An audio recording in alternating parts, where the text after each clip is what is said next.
محترم ناظرین، السلام علیکم۔ میں ہوں نمی اسٹوڈیو کی طرف سے آپ کا میزبان محمد بن فیصل، اور آج ہم آپ کو بتانے جا رہے ہیں کہ 2001 سے لے کر اب تک آنے والی مسلسل سیاسی تبدیلیوں کے پیچھے کیا محرکات وقوع پذیر ہو رہے ہیں۔ محترم ناظرین، جیسے آپ جانتے ہیں کہ قوف لیگ کی حکومت 2002 میں پاکستان میں آئی، اور قوف لیگ کی حکومت میں کئی غیر ملکی سینیٹرز اور دیگر حضرات موجود تھے۔ قوف لیگ کی حکومت فوجی سرپرستی میں آئی، لیکن جلد ہی انہوں نے وردی اتار کر جمہوریت کا لبادہ اوڑھ کے ایک سیاسی پارٹی کی شکل اختیار کر لی، اور پرویز مشرف صاحب کی حکومت قانونی ہو گئی۔ محترم ناظرین، جیسا کہ آپ جانتے ہیں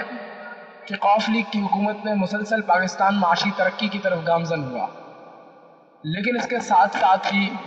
ان کے غیر دانشمندانہ اقدامات کی وجہ سے، جس میں لال مسجد اٹیک، عدالتوں پر حملہ، عدالتیں برطرف کرنا اور ججز کی بے-حرمتی کرنا، یہ تمام ان کے اقدامات شامل تھے، جس کی وجہ سے ان کی عوامی مقبولیت کم ہوئی اور دھیرے دھیرے ختم ہو گئی۔ اتنے میں 2008 کے الیکشنز سے پہلے پیپلز پارٹی کو ایک اور پلس پوائنٹ ملا، جب ان کی سیاسی رہنما بینظیر بھٹو کو شہید کر دیا گیا۔ بینظیر بھٹو کی شہادت سے پاکستان کی سیاست میں ایک نئی تبدیلی آئی، اور آصف علی زرداری منظرنامے پر ایک بڑے سیاستدان کے طور پر ابھرے، اور انہوں نے 2008 میں منعقد ہونے والے الیکشنز میں واضح کامیابی حاصل کی۔ محترم ناظرین، قوف لیگ کے غیر دانشمندانہ اقدامات کی وجہ سے پیپلز پارٹی کی حکومت آ تو گئی، اور آصف علی زرداری نے بے نظیر کارڈ کو بہت اچھے طریقے سے کھیل تو لیا، لیکن چونکہ ایک ڈاکو حکومت نہیں کر سکتا، وہ صرف لوٹ سکتا ہے، اور وہ لوٹ اسی وقت سکتا ہے جب اس کے ساتھ دوسرے ڈاکو بھی اس کا ساتھ دیں۔ لہذا آصف علی زرداری صاحب نے اپنے دور کے اندر تمام دہشت گرد تنظیموں اور دیگر تمام کالعدم تنظیموں، جہادی تنظیموں، اور ان کے علاوہ اپنے دیگر گروپس، اپنی سیاسی پارٹیاں، مخالف سیاسی پارٹیاں، سب کو انہوں نے مل بانٹ کر کھانے کا موقع دیا۔ جیسا کہ انور مسعود کا کہنا ہے کہ رمضان میں بنی ہوئی چیز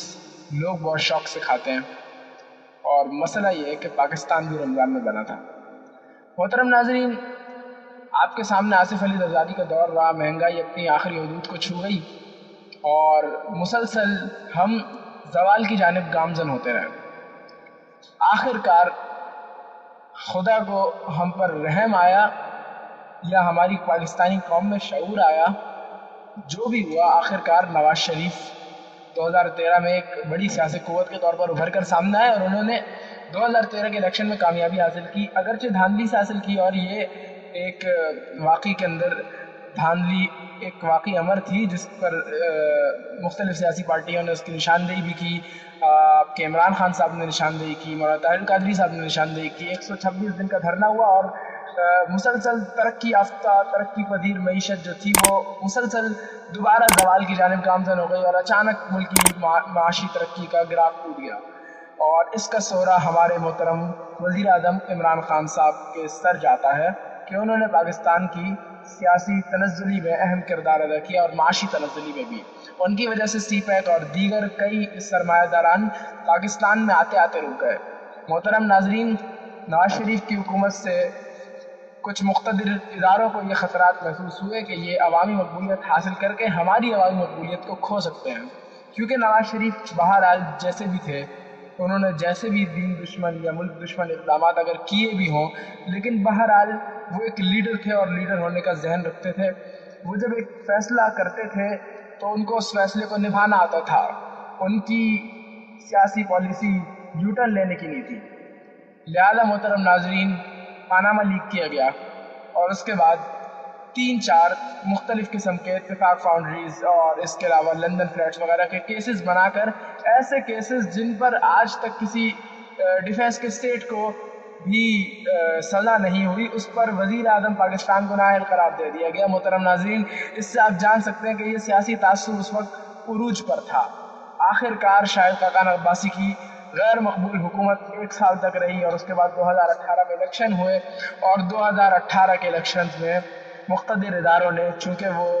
آصف علی زرداری صاحب کو بھی سامنے لا چکے تھے اور ان کی نااہلی دکھا چکے تھے، اور نواز شریف کو سامنے لا چکے تھے اور ان کی نااہلی خود بخود معلوم ہو گئی تھی، یعنی کہ انہوں نے عوام کو باور کرا دیا تھا کہ عدالت کے ذریعے کہ نواز شریف نااہل ہیں۔ تو اس کے بعد ملک میں ایک ہی بڑے لیڈر کے طور پر عمران خان صاحب بچتے تھے، تو ان کو حکومت میں لا کر آخری سیاسی مہرے کے طور پر استعمال کیا گیا، جس کے بعد چونکہ ان کی جو حکومت ہے عمران خان صاحب کی، یہ کافی متنازع حکومت تھی، تو اس کے بعد ان حضرات کی حکومت آنے کا بہت قوی اندیشہ ہے کہ جو حکومت میں آنے کے لیے 2001 سے لے کر اب تک کوشش میں لگے ہوئے ہیں۔ محترم ناظرین، دیکھتے رہیے نمی اسٹوڈیو، ہم آپ کو اپنی اگلی ویڈیو میں بتائیں گے کہ وہ لوگ کون ہیں۔ شکریہ۔